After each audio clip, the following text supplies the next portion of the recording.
आप जो आज्ञा देंगे वही करूंगा। अब बोलो, यह राजपाट मेरा हो गया है। ठीक है मुनिवर, जो आप चाहे वही होगा। मगर अपनी पत्नी और बेटे से तो एक बार पूछ लो। उनसे पूछने की कोई जरूरत नहीं मुनिश्रेष्ठ। मैंने जो फैसला कर दिया उन्हें इस पर कोई आपत्ति नहीं होगी। ठीक उसी समय मंत्रीगणों ने महल में जाकर रानी तारामती को जैसे ही यह सूचना दी कि राजा जी ने अपना सारा राजपाट दान में दे दिया है, तो दोनों मां बेटे रोते हुए दरबार में आए। आते ही तारामी ने अपने पति से कहा, हे प्राणनाथ, आपने यह क्या किया? आपने एक मुनि को सारा राजपाट दे डाला। अब हम लोग क्या करेंगे?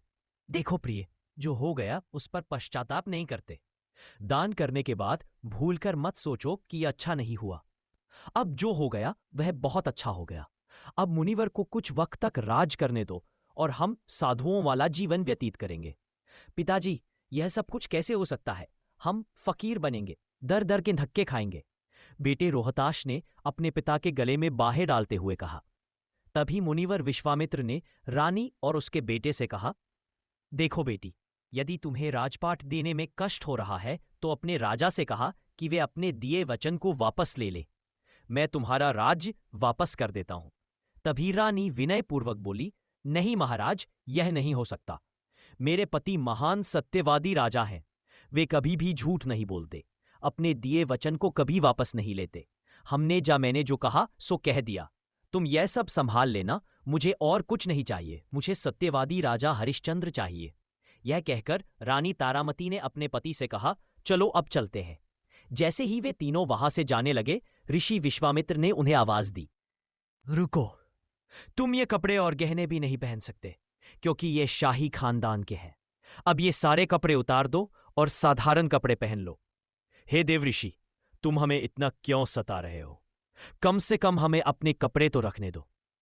तारामती, अगर तुम्हें शाही कपड़े पहनने का इतना ही शौक है तो अपने पति से कहो कि वे कहें कि मैं अपना वादा वापस लेता हूं।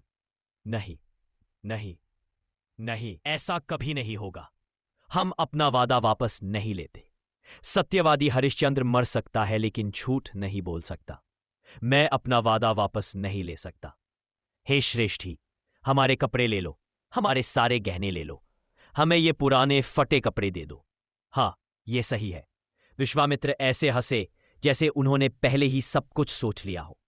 कुछ ही देर में उनके सारे शाही कपड़े उतार दिए गए, उनके सारे गहने छीन लिए गए और उन्हें फटे पुराने भिखारियों के कपड़े पहनाकर महल से बाहर निकाल दिया गया।